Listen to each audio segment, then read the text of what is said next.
Okay, good morning everyone. તો આજે એક નવા ચેપ્ટર વિશે વાત કરીશું જેનું નામ છે ગુરુત્વાકર્ષણ. ગ્રેવિટી વિશે વાત કરીશું, ગ્રેવિટેશન વિશે. તો જો ફિઝિક્સમાં એક સારું એવું ચેપ્ટર છે, તમે સાંભળેલું હશે ગુરુત્વાકર્ષણ વિશે, ગુરુત્વાકર્ષણ બળ વિશે. ન્યૂટનએ એની ખોજ કરેલી એના વિશે પણ વાત કરીશું. પછી આવે ન્યૂટનનો જે ગુરુત્વાકર્ષણનો નિયમ છે, બહુ ઇમ્પોર્ટન્ટ છે, એના વિશે વાત કરીશું. અને આપણને ખબર છે કે ભાઈ જે આપણું શું કહેવાય કે ગેલેક્સી છે, જે સૂર્ય મંડળ છે, બરાબર, કે સૂર્ય કેન્દ્રમાં હોય, એની ફરતે બધા ગ્રહો હોય એ પરિભ્રમણ કરતા હોય. પૃથ્વી પણ સૂર્યની ફરતે પરિભ્રમણ કરે છે, એ ખબર છે. અને પૃથ્વીની ફરતે ચંદ્ર પરિભ્રમણ કરે છે. એ બધી બેઝિક વાત છે જે આપણને ખબર છે, બરાબર. તો એવું જ ચેપ્ટર છે ને તમે જોયું હશે કે જો પૃથ્વી ઉપરથી કોઈક રોકેટને લોન્ચ કરવી હોય, બરાબર, પૃથ્વી ઉપર ગુરુત્વાકર્ષણ બળ કેટલું હોય, પછી ચંદ્ર ઉપર કેટલું હોય, એના વિશે પણ વાત કરીશું. તો એ બધું છે આ ગુરુત્વાકર્ષણ ચેપ્ટરમાં. તો જો પહેલાં આપણે છે ને શું કરીશું, કેપ્લરના 3 નિયમો વિશે વાત કરીશું કે 3 નિયમો છે એ અગત્યના છે, બરાબર. એ ભણીશું અને એના પરથી જે પણ ઇક્વેશન છે એ ડિરાઈવ કરીશું. તો 3 નિયમો આવે કેપ્લરના. પ્રથમ નિયમ આવે એ ધ્યાન આપજો કે કેપ્લરના નિયમો, બરાબર, કેપ્લરના નિયમો. બહુ બધું આ છે ને આમ તો જૂના જમાનાનું છે, એકદમ તમે કહી શકો ક્લાસિકલ ફિઝિક્સ છે, બરાબર. તો પ્રથમ નિયમ આવે, આપણે સમજવાના છે. જો પ્રથમ નિયમ છે એ તમારો કક્ષાનો પણ નિયમ છે, કક્ષાનો નિયમ, બરાબર, લો ઓફ ઓર્બિટ. તો આ પ્રથમ નિયમ છે. આ જે કેપ્લરનો જે ફર્સ્ટ લો છે એ કેવા શું માગે કે જો જે પણ બધા ગ્રહો હશે એ સૂર્યની ફરતે પરિભ્રમણ કરતા હશે. બધા જ ગ્રહો સૂર્યની ફરતે પરિભ્રમણ કરે છે. અને સૂર્ય હશે, બરાબર, જે સન હશે એ સેન્ટરમાં રહેલો. અને જે ગ્રહો છે ને એ એમ કક્ષાઓમાં પરિભ્રમણ કરે. તમે જોયું હશે પરમાણુ હોય, બરાબર, એની ફરતે ઇલેક્ટ્રોન પરિભ્રમણ કરે, પણ એક આખી ઓર્બિટમાં, બરાબર. એવું નથી કે ગમે એમ પરિભ્રમણ કરશે, એવું બિલકુલ નથી. એક ઓર્બિટમાં પરિભ્રમણ કરે, બરાબર. તો એ જે છે પ્રથમ નિયમ છે. તો જો કઈ રીતના આને સમજીશું, ધ્યાન આપજો કે જો આમાં શું હશે, એક સૂર્ય હશે, બરાબર, એસ કહી દઈએ. એની ફરતે જે ગ્રહો હશે એ પરિભ્રમણ કરતા હશે. આ તમારું સૂર્ય થઈ ગયું ને આ તમારા ગ્રહ થઈ ગયા. તો સૂર્યની ફરતે પરિભ્રમણ કરે અને જો આ સેન્ટર હશે, બરાબર ને, એનું સેન્ટર હશે. અને અહીંયા આપણે એવું હોય તો લઈ લઈએ, બરાબર. આ સૂર્ય છે એસ ને આ તમારું શું હશે, એક સેન્ટર હશે ઓ જેટલું. હવે શું કહી શકાય કે જો આ સૂર્ય હશે એનું એસ ડેશ હશે, પડછાયો પણ કહી શકાય. આ સૂર્ય હશે એનો પડછાયો એસ ડેશ ને આ તમારું સેન્ટર થઈ ગયું. અને સૂર્યની ફરતે બધા ગ્રહો હશે એ પરિભ્રમણ કરતા હશે ને આ તમારું શું થઈ ગયું, કક્ષા થઈ ગઈ. જો તમે જોઈ શકો કે બધા ગ્રહો એક કક્ષામાં ગતિ કરે, બરાબર ને, પરિભ્રમણ કરે, વ્યક્તિ કહી શકાય ગતિ કરે એક કક્ષામાં. જો આ હશે એક નજીકનું બિંદુ P રાખીએ, આ દૂરનું બિંદુ A રાખીએ, બરાબર. આ નજીકનું બિંદુ હશે સૂર્યની એસની નજીકનું બિંદુ, જે સન હશે એની નજીકનું બિંદુ, ને આ સૂર્યથી દૂરનું બિંદુ, બરાબર, દૂરનું બિંદુ. તો હવે જો હું શું કરીશ કે જે આ આખી જે તમારી ઓર્બિટ બની, એક કક્ષા બની, બરાબર, એક ઓર્બિટ બનશે, એની જે આખી ત્રિજ્યા થઈ જશે એ કેટલી હશે, જો અહીંથી P થી લઈને A આખું અંતર કહી શકાય. જે ઓર્બિટ હશે એનું આખું અંતર PA એ કેટલું હશે, 2A જેટલું, બરાબર. એ 2 જે આ P અને A હશે એ તમારી દીર્ઘવૃત્તીય કક્ષા હશે એમ કહી શકાય, બરાબર. દીર્ઘવૃત્તીય કક્ષા એના લખીશું. અને જો અહીંથી આ જે સેન્ટર હશે અને P જે નજીકનું બિંદુ હશે એ અંતર કેટલું થઈ જાય, A જેટલું, બરાબર. અને O થી લઈને એ અંતર એ પણ કેટલું થઈ જશે તમારું, A જેટલું, આનું અડધું, બરાબર. કુલ અંતર 2A જેટલું હશે. પણ જે આ અંતર હશે સેન્ટરથી લઈને O થી લઈને P, બરાબર, એ A જેટલું ને આ પણ A. તો જો આ ધ્યાન આપજો કે આ શું હશે કે A P બરાબર ને, એ જે ત્રિજ્યા જ કહી શકાય કે દીર્ઘવૃત્તીય જે કક્ષા હશે એની ત્રિજ્યા 2a, બરાબર ને, તમે એને આપણે r પણ કહી શકાય. એ શું હશે? તમારી દીર્ઘવૃત્તીય કક્ષા.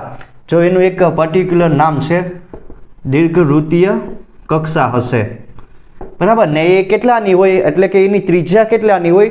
2a હશે, બરાબર, 2a જેટલી હશે. ને જો આ અંતર OP ને અહીંથી OA એ કેટલું હશે? તમારું a જેટલું.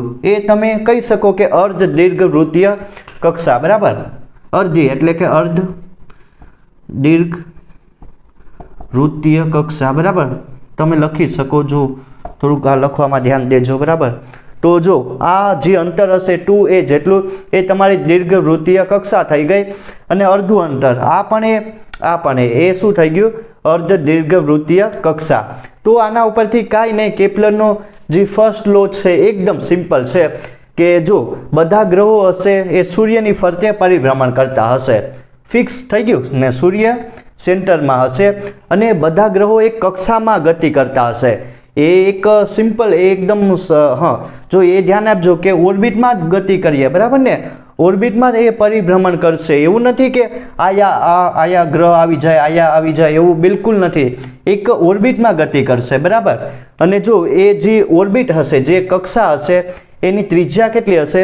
2a જેટલું. એનું નામ શું છે? દીર્ઘવૃત્તીય કક્ષા. અને અડધું અંતર થઈ જાય એ જેટલું, બરાબર. એને શું કર્યું? અર્ધ દીર્ઘવૃત્તીય કક્ષા કહી દીધી, એટલે અડધું અંતર. તો સિમ્પલ આ પ્રથમ નિયમ થઈ ગયો, જેને શું કહેવાય? કક્ષાઓનો નિયમ પણ કહેવામાં આવે છે. તો હવે વાત કરીએ કેપ્લરના બીજા નિયમ વિશે. બીજો નિયમ કહેવા શું માગે? કોઈ એક ગ્રહ અને સૂર્યને જોડતી રેખા સમાન સમયગાળામાં સમાન ક્ષેત્રફળ આંતરે છે. અથવા તો કહી શકાય કે જો સૂર્ય અને ગ્રહને કોઈ રેખા જોડીએ, બરાબર, તો જેટલો એનો સમયગાળો હશે એટલું જ એનું અંતર હશે, એટલું જ અંતર કાપશે. અથવા તો એટલું જ એનું ક્ષેત્રફળ હશે, એ સાબિત કરવાનું છે. જો હવે સમજાય કે કઈ રીતનું થાય, બરાબર. તો આ ટાઈપનું કોઈક ઓર્બિટ હશે, ધ્યાન આપજો. આ ટાઈપની એક ઓર્બિટ રહેલી હશે. આ તમારું શું હશે? આ એક સૂર્ય હશે ને આ ઓર્બિટમાં કોઈ ગ્રહ હશે, ગ્રહ, બરાબર, P સ્થાને હશે. અને જો આ ગ્રહ, અને શું કહી શકાય કે આ એક તો સૂર્ય થઈ ગયું. સૂર્યની ફરતે ગ્રહો હશે એ પરિભ્રમણ કરતા હશે. આયા P નામનો કોઈક ગ્રહ લઈ લીધો એક પર્ટિક્યુલર ઓર્બિટમાં, બરાબર. આ તમારો ગ્રહ થઈ ગયો. જો સેટેલાઇટ પણ હોઈ શકે. હવે શું કીધું? કેપ્લરનો બીજો નિયમ શું કહેવા માંગ્યા એ લોકો? બીજો નિયમ લો ઓફ એરિયા, જેને ક્ષેત્રફળનો પણ નિયમ કહેવામાં આવે, બરાબર ને, ક્ષેત્રફળનો નિયમ. તો જો કેવા શું માગે? એક તો સૂર્ય અને જે ગ્રહ હશે, બરાબર, એને એક જોડતી રેખા, સૂર્ય અને જે ગ્રહને જોડતી રેખા, એ જેટલું જેટલું એનો સમય હોય ને, જેટલો સમયગાળો લગાડે એટલું જ એનું શું હોય? એનું ક્ષેત્રફળ હોય, એવું કહેવા માગે. તો જો મેં શું કર્યું કે સૂર્ય અને ગ્રહ, બરાબર, એક લાઈન જોડી દીધી. અંતર કેટલું છે? બંને વચ્ચેનું r જેટલું અંતર છે. હવે જો આ સૂર્ય હશે, બરાબર, એના લીધે ગ્રહ પર કંઈક ને કંઈક ગુરુત્વાકર્ષણ બળ લાગશે, બરાબર. સૂર્ય હશે એ શું કરશે?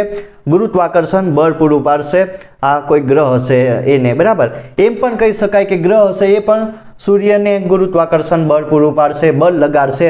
પણ જે સૂર્ય દ્વારા ગ્રહને ગુરુત્વાકર્ષણ બળ લાગે એ વધારે હશે, કેમ કે આની સાઇઝ ઓબ્વિયસલી વધારે હોવાની આના કરતાં. તો જેટલું ગુરુત્વાકર્ષણ બળ, બરાબર, જેટલું જ આયા એક ધ્યાન આપજો કે જેટલું જેનું ગુરુત્વાકર્ષણ બળ હશે એટલું જેનું શું હશે? કેન્દ્રગામી બળ હશે. F જેટલું તમે કહી શકો કે કેન્દ્રગામી પણ બળ હોય એના ગુરુત્વાકર્ષણ બળ જેટલું હોય, બરાબર, કેન્દ્ર તરફ લાગે એટલે આ લાઈનમાં આવશે. F અને R, જો ધ્યાન આપજો, F અને R બંને એક જ લાઈન ઉપર આવેલા છે, એ ધ્યાન આપવાનું. તો હવે હું શું કહી શકું કે હવે આ ધ્યાન આપો કે સૂર્યથી કોઈ ગ્રહ r અંતરે રહેલો છે, સૂર્ય દ્વારા લાગતું ગુરુત્વાકર્ષણ બળ F જેટલું છે. હવે જો આ ગ્રહ હશે એ શું કરશે? v વેગથી ઓબ્વિયસલી ગતિ કરીએ. જ્યાં v વેગથી ગતિ કરે અને ત્યારે એનો સમય કેટલો હોય? ત્યારે સમય હોય t = t જેટલો રાખીએ. ધીરે ધીરે ગતિ કરીને ક્યાં આવે? એનું શું કરશે કે સ્થાન બદલશે. પહેલા આયા હોય, બરાબર, ધીરે ધીરે v વેગથી ગતિ કરીને ક્યાં આવે? પી ડેશ સ્થાને આવે. તો જો આ પણ રેખા જોડી દઉં, બરાબર, ત્યારે એને જો ત્યારે એ કેટલું એનો વેગ પણ રાખે v જેટલો હશે અને એના માટે કંઈક ને કંઈક એનો સમયગાળો હશે, બરાબર. પહેલા સમય કેટલો હતો? t = t જેટલો. હવે એ સમય બદલાઈને કેટલો થઈ ગયો? ઓબ્વિયસલી ડેલ્ટા ટી જેટલો, એટલે સમયગાળામાં કંઈક ને કંઈક ફેરફાર આવ્યો. અને કેટલું અંતર કાપે? ડેલ્ટા એસ જેટલું, બરાબર. પહેલાં આયા હતું, શરૂઆતમાં હતું, ધીરે ધીરે v વેગથી ગતિ કરીને પી ડેશ સ્થાને આવે ત્યારે એ કેટલું અંતર કાપે? ડેલ્ટા એસ જેટલું. તો જો એના માટે સમય કેટલો લે? ડેલ્ટા ટી જેટલો. તો કંઈક ને કંઈક આ ક્ષેત્રફળ ઘેરાશે કે નહીં? બરાબર, આયા પણ ઘેરાશે, જોઈ શકાય. તો જેટલું ડેલ્ટા ટી, આમ સાબિત શું કરવાનું છે કે જો ડેલ્ટા ટી એ પ્રપોર્શનલ કોને હોય? એના દ્વારા ઘેરાતું ક્ષેત્રફળ જેટલું, અથવા તો જેટલું એનો સમયગાળો હોય એટલું જ એનું અંતર હોવાનું. સિમ્પલ. જેટલું એનું શું કહી શકાય કે જેટલો આયા પૂગવા માટે ભાઈ સમય લે, બરાબર ને, એટલું જ અંતર કાપશે. સિમ્પલ, કાંઈ નથી. હવે જો આમાં હું શું કરીશ કે આ ગ્રહ છે, બરાબર ને, આનું જે શું કહી શકાય કે ટોર્ક કંઈક ને કંઈક લાગશે. ટોર્ક ખબર, r×f, આ કાઢો rf સાઇન. હવે r અને f બંને એક જ લાઈન ઉપર આવેલા છે એટલે સાઇન કેટલું? સાઇન 180 લેવું પડે, બરાબર ને. r આ દિશામાં હશે, f આ દિશામાં, અને એક લાઈન ઉપર આવેલા એટલે 180 નો ખૂણો બનશે. તો જો શું કહી શકાય કે સાઇન 180 શૂન્ય થઈ ગયું. ટોર્ક કેટલું લાગશે આના ઉપર? ટોર્ક કાંઈ નહીં લાગે, બરાબર. જો સિમ્પલ છે કે કોઈક ગ્રહ હોય, બરાબર, એના પર કાંઈક ને કાંઈક ટોર્ક લાગતું હોય તો ગ્રહની ગતિ અટકી જાય, પણ આયા ટોર્ક લાગતું નથી એટલે કે ટોર્ક કેટલું થઈ ગયું? શૂન્ય. શા માટે? કેમ કે r અને f એક જ લાઈન ઉપર આવેલા. તો આના માટે શું કહી શકાય કે એનું એંગ્યુલર મોમેન્ટમ કેટલું હોય કે કોણીય વેગમાન એ કેટલું હોય? ધ્યાન આપજો. કુલ કોણીય વેગમાન અહીંયા એલ કરવો પડે, કેપિટલ એ ના ટાઉ. અહીંયા ટોર્ક કેટલું થઈ ગયું? શૂન્ય. તો એલ કેટલું થઈ ગયું આના માટે? ઓબ્વિયસલી અચળ રહે, બરાબર ને. જે આનું એંગ્યુલર મોમેન્ટમ હશે, જે કોણીય વેગમાન હશે ને, એ અચળ રહે. શા માટે? કેમ કે ટોર્ક શૂન્ય છે. જો હવે ઓબ્વિયસલી કે જે એલ આમાં જે હોય, બરાબર ને, એ ના બદલાય. શા માટે ના બદલાય? કોન્સ્ટન્ટ શા માટે રહે? કેમ કે એનું ટોર્ક શૂન્ય. હવે જો આ શૂન્ય આ જો અચળ ના હોય તો ગ્રહોની જે ગતિ હોય, બરાબર ને, એ શું થઈ જશે? અટકી જાય. તો આખું બધું બહુ બધું થઈ જાય પ્રોબ્લેમ. એટલે આ એલ હશે એ શું રહેવાનું? અચળ રહે. તો હવે મારે સાબિત કરવાનું છે કે એનું શું હોય કે આ સાબિત કરવાનું કે સમાન સમયગાળામાં સમાન ક્ષેત્રફળ આંતરે છે, એ સાબિત કરવાનું. તો ધ્યાન આપજો, હું શું કરીશ, આ ત્રિકોણ લેવ, ત્રિકોણ એસ પી પી ડેશ લેવ, એસ પી પી ડેશ માટે લેવ, બરાબર ને. એનું ક્ષેત્રફળ, કેમ કે આપણે ક્ષેત્રફળ પહેલાં મેળવી લઈએ કે કેટલું હોય. તો જો ત્રિકોણનું ક્ષેત્રફળ કેટલું હોય તો મને ખબર છે કે હાફ પાયો ગુણ્યા વેધ. પાયો કેટલો થઈ જશે? ઓબ્વિયસલી r જેટલો, બરાબર, ને વેધ કેટલો છે? ડેલ્ટા એચ જેટલો. આ ખબર હોવું જોઈએ ત્રિકોણનું ક્ષેત્રફળ કઈ રીતનું ગોતવું. તો કાંઈ નહીં, હાફ એમને રાખો r ને ડેલ્ટા એસ. ડેલ્ટા એસ તમારું શું છે? ઓબ્વિયસલી અંતર છે. તો વેગ એટલે ખબર છે કે શું આવે? વેગ એટલે કે આમ થાય. તો શું કહી શકાય કે ડેલ્ટા વી, આયા જો ડેલ્ટા એસની કિંમત મૂકો, બરાબર ને, વી ક્રોસ ડેલ્ટા ટી, કે સમય અને વેગ, વેગનો ગુણાકાર, એ તમને શું આપે કે કેટલું કેટલું અંતર કાપશે એ મને મળી જાય. તો કાંઈ નહીં, આ એમને રાખો 1/2, r પણ એમને રાખો. હવે મારે કિંમત કોની મૂકવાની છે? વીની કિંમત મૂકવાની છે. વી એટલે કે ખબર છે, જો પેલા મોમેન્ટમ એટલે કે પી એટલે કે શું થાય? એમ વી, બરાબર. આનો દળ કાંઈક ને કાંઈક હશે. તો વીની કિંમત કેટલી મળે? Obviously p/m. તો જો હું હવે વીની જગ્યાએ હવે કેટલું મૂકી દઈશ? p/m મૂકો, બરાબર ને. p/m મૂકો ને આ જો ડેલ્ટા ટી છે એને અહીંયા છેદમાં લાવી દઉં. કાંઈ નહીં, મેં વીની કિંમત મૂકેલી, બરાબર ને, આના ઉપરથી કે મોમેન્ટમ દળ ગુણ્યા વેગ. તો હવે હું શું કરીશ? ડેલ્ટા ટી એમને રાખો, 1/2 પણ એમને રાખો. જો હવે શું થઈ જશે? આને અહીંયા બહાર લાવો ને r ક્રોસ p, બરાબર ને, આર ક્રોસ પી કાંઈ નહીં, delta A by delta T is equal to કરીને 1/2 આર ક્રોસ પી શું થાય? હવે જો delta A by delta T 1/2 R cross P એટલે કે હા અંતર અને શું કહેવાય લંબ અંતર અને જે તમારું વેગમાન હશે એનો ક્રોસ પ્રોડક્ટ શું આપે? ઓબ્વિયસલી એલ આપે, બરાબર ને. હા, કોણીય વેગમાન એલ એટલે કે શું થાય? R cross P. તો હવે જો આ શું હશે? Del L by del T એ તમારી શું હશે? અહીંયા જે કહી શકાય ને કે ક્ષેત્રીય વેગ હશે, એરિયલ વેલોસિટી, બરાબર ને, એરિયલ વેલોસિટી હશે. હવે આમાં મેં તમને કીધું કે જો એલ હશે એ કેવું રહે? એલ હશે એ તમારું કોન્સ્ટન્ટ રહે, બરાબર, અચળ રહે, એ ના બદલાય. તો આમ કહી શકાય કે ડેલ્ટા એ ડેલ્ટા ટી એલની જગ્યાએ અચળ રહે, બરાબર. તો delta A proportional to delta T. સાબિત થઈ ગયું? જો કાંઈ નહીં, સિમ્પલ સાબિત થઈ ગયું કે જેટલું ક્ષેત્રફળ હોય જેટલું આના માટે જો ગ્રહ હશે એ ગતિ કરશે કાંઈક ને કાંઈક ડેલ્ટા ટી સમયમાં, બરાબર. ડેલ્ટા ટી સમયમાં આયા પહેલાં હતું એ આયા આવી ગયું અને એના માટે કેટલું ક્ષેત્રફળ આંતરે અથવા તો કેટલું એ અંતર કાપે, બરાબર ને, એના તો આના પરથી સિમ્પલ કહી શકાય કે જો કે શું કહી શકાય કે સૂર્ય અને ગ્રહને જોડતી રેખા, બરાબર, સમાન સમયગાળામાં સમાન ક્ષેત્રફળ આંતરે છે અને એ મેં સાબિત પણ કરી દીધું, બરાબર, એકદમ સિમ્પલ. તો હવે વાત કરીએ કેપ્લરના ત્રીજા નિયમ વિશે, જેને આવર્તકારનો નિયમ પણ કહેવામાં આવે છે. એકદમ સિમ્પલ છે આ તો કહેવા શું માગે કે જો પહેલાં આવે કેપ્લરનો ત્રીજો નિયમ, third law of the Kepler, આવર્તકારનો નિયમ, ટાઈમ પીરિયડ, બરાબર, આવર્તકારનો નિયમ. હવે જો પહેલાં આપણને ખબર હોવી જોઈએ કે આવર્તકાળ એટલે કે શું, ટાઈમ પીરિયડ કોને કહેવાય? તો જ્યારે કોઈ ગ્રહ હોય, કોઈ પાર્ટિકલ હોય, એ કંઈક શું કહેવાય કે જે સેન્ટર ટાઈપની ગતિ કરતા હોય, સર્ક્યુલર મોશન કરતા હોય, બરાબર. તો એક સર્કલ પૂરું થવા માટે એ કેટલો ટાઈમ લગાડે? એક સર્કલ પૂરું થવા માટે, એક પરિભ્રમણ પૂરું થવા માટે કેટલો ટાઈમ લાગે? એને શું કહેવાય? સિમ્પલ આવર્તકાળ કહેવામાં આવે છે. તો આમાં શું હશે? જો આનું ગ્રાફિકલ રિપ્રેઝન્ટેશન જોઈ લે કે ગ્રહો હશે એ સૂર્યની ફરતે પરિભ્રમણ કરતા હશે, તો એ કેટલો સમય લગાડે? એક પરિભ્રમણ પૂરું કરવા માટે એને કેટલો ટાઈમ લાગે? એને આવર્તકાળ કહેવાનો.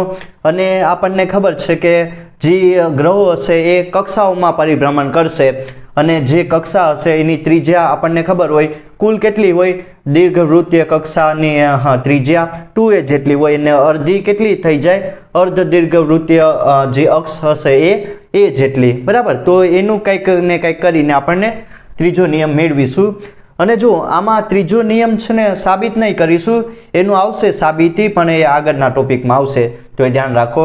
તો આમાં કાંઈ નહીં કે આ ટાઈપનું હશે, બરાબર ને, આ ટાઈપનું એક કક્ષા હશે, આ ટાઈપની કક્ષા, એની ફરતે કોઈક શું કરતું હશે? ગ્રહ હશે એ પરિભ્રમણ કરતું હશે, આ સૂર્ય હશે. તો હવે મને ખબર છે કે જો આ ત્રિજ્યા કેટલી થઈ જાય આ કક્ષાની? એ જેટલી, બરાબર ને, અને આ ત્રિજ્યા કેટલી હશે? 2a જેટલી. હવે આને કાંઈ નહીં, તમે જોડી શકો, બરાબર ને, કે ગ્રહ હશે પહેલાં આયા પી હતું, એનું સ્થાન બદલાઈને પી ડેશ થઈ ગયું.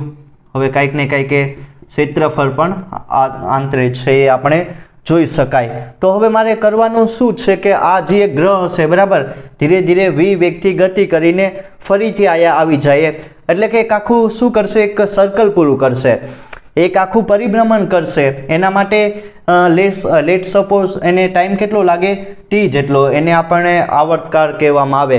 તો શું કહી શકાય કે જો આવર્તકાળનો વર્ગ, બરાબર ને, એ કોના સમપ્રમાણમાં હોય? તો એ કોના સમપ્રમાણમાં હોય? કે જે અર્ધ દીર્ઘવૃત્તીય અક્ષ છે, બરાબર ને, એ હશે. જો એને સાબિત કરીશું, બરાબર, અત્યારે ખાલી સમજી લો. તો એના સમપ્રમાણમાં હોય. તો શું કહી શકાય કે જો હવે આને મારે લખવું હોય તો કઈ રીતનું લખી શકાય? t હશે તમારો આવર્તકાળ, ટાઈમ પીરિયડ, ને એ હશે તમારી અર્ધ દીર્ઘવૃત્તીય કક્ષા, બરાબર ને. તો જો આમાં શું કહી શકાય કે જે આવર્તકાળનો વર્ગ, બરાબર ટી સ્ક્વેર આવર્તકારનો વર્ગ એ કોના સમપ્રમાણમાં હોય છે કે જો પહેલાં આને એક સારી રીતનું લખવું હોય તો જે ગ્રહો કરશે જે ગ્રહ હશે એ સૂર્યની ફરતે પરિભ્રમણ કરે છે બરાબર એના માટે એનો આવર્તકાળ કેટલો છે ટી સ્ક્વેર ટીનો વર્ગ એ કોના સમપ્રમાણમાં હોય છે તો એ જે અર્ધ દીર્ઘવૃત્તીય કક્ષા હોય જે અક્ષ હોય એના ક્યુબના સમપ્રમાણમાં હોય છે સિમ્પલ બરાબર ને કે જે આવર્તકાળ હોય એ કોના સમપ્રમાણમાં હોય તો અર્ધ દીર્ઘવૃત્તીય જે કક્ષા હશે એના ક્યુબ જેટલો હોય ટી સ્ક્વેર પ્રોપોર્શનલ ટુ એ ક્યુબ તમે આને પ્રોપોર્શનાલિટી સાઇન કાઢી શકો તો ક્યુ લઈ લો એ ક્યુબ હવે તમે ક્યુની વેલ્યુ છે ને કોઈ પણ ગ્રહ માટે બરાબર ને કોઈ પણ ગ્રહ માટે ગોતી શકો બે વસ્તુ ખબર હોવી જોઈએ આમાં બે વસ્તુ ખબર હોવી જોઈએ એક આવર્તકાળ ખબર હોવી જોઈએ અને જે કક્ષાની ત્રિજ્યા છે બરાબર ને આ જે અડધી ત્રિજ્યા છે એ આપણને ખબર હોવી જોઈએ તો ક્યુની વેલ્યુ ગોતી શકાય એકદમ સિમ્પલ નિયમ થઈ ગયો તો હવે જે કેપ્લરના 3 નિયમો ભણી ગયા એના ઉપરથી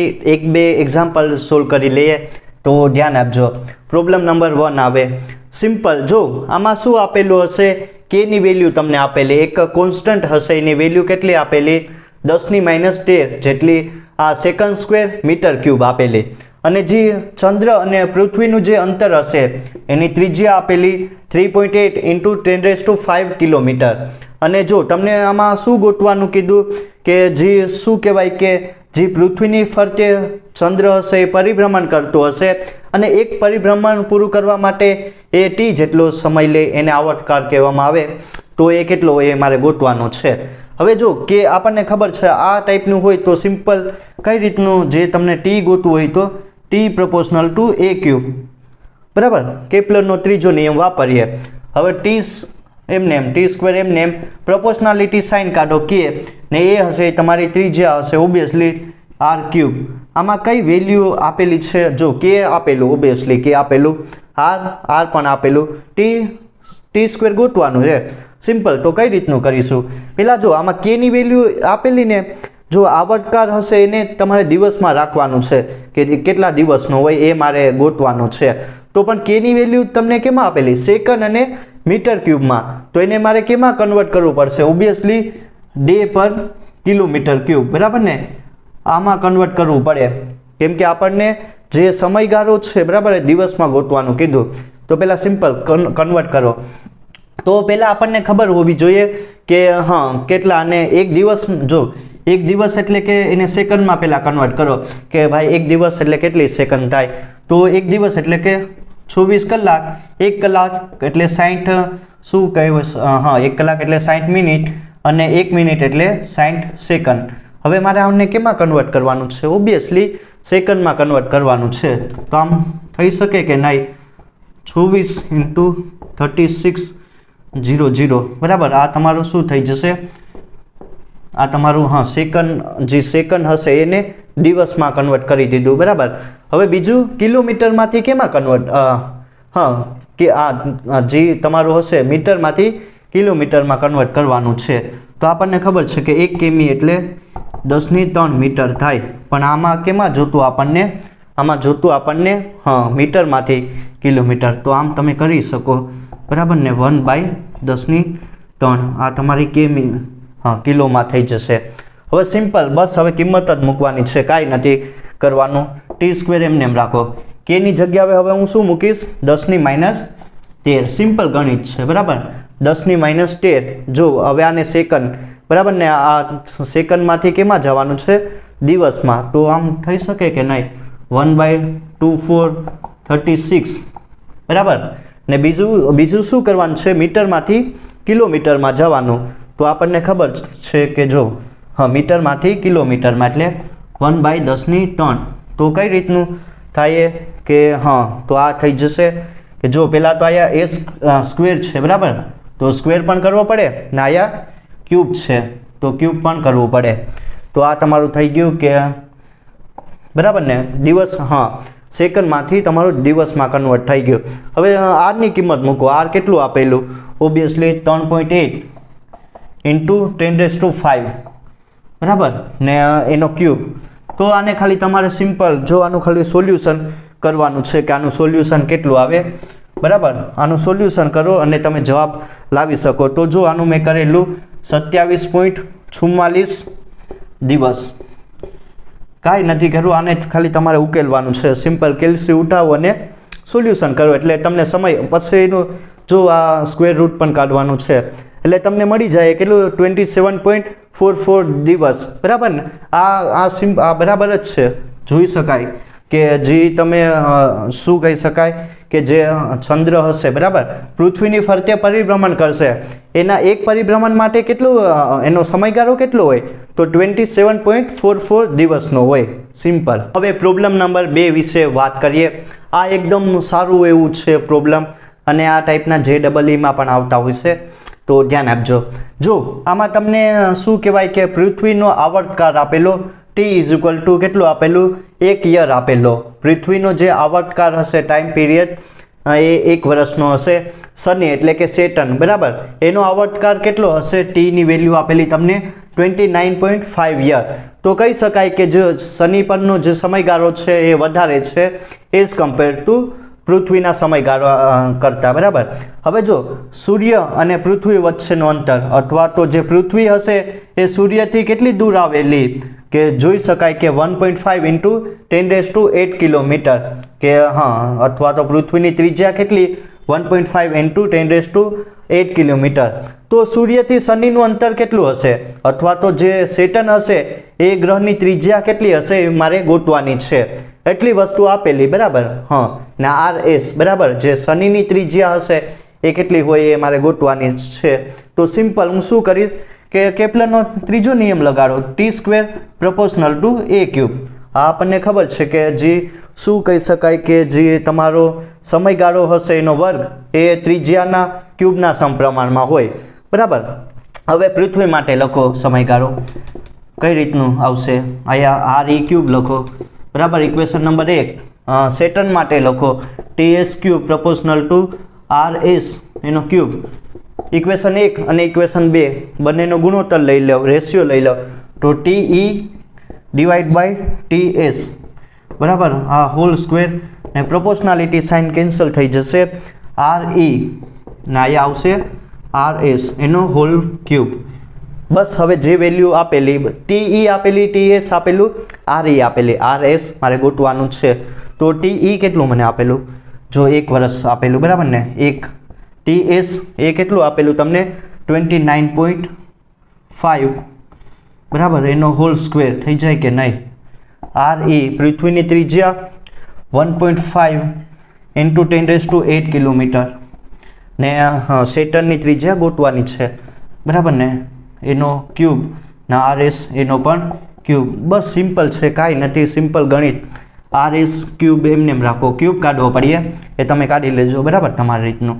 તો 1.5 × 10⁸ એનો ક્યુબ કરો ને આને ગુણી નાખો 29.5 એનો સ્ક્વેર.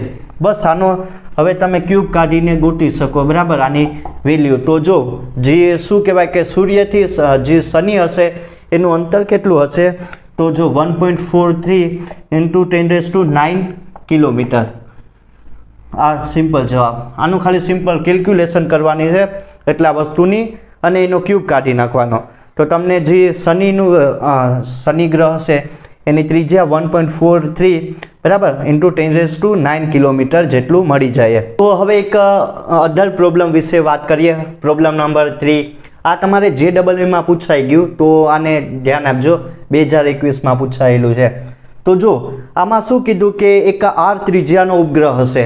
R ત્રિજ્યાનો ઉપગ્રહ હશે એના માટે આવર્તકાળ કેટલો છે T જેટલો. હવે જો એની હું ત્રિજ્યા પેલા R હોય ત્યારે આવર્તકાળ આપણને કેટલો આપેલો T જેટલો. ત્રિજ્યા હવે હું વધારીને કેટલી કરું 9R જેટલી કરું તો આવર્તકાળ કેટલો થઈ જાય એ મારે ગોતવાનો છે. સિમ્પલ છે બરાબર ને. R હોય ત્યારે આવર્તકાળ T જેટલો હોય, 9R જેટલી ત્રિજ્યા કરું ત્યારે આવર્તકાળનું મૂલ્ય કેટલું થઈ જાય એ ગોતવાનું. તો સિમ્પલ. જો આમાં કાંઈ લોજિક બોજિક નથી, એકદમ સિમ્પલ.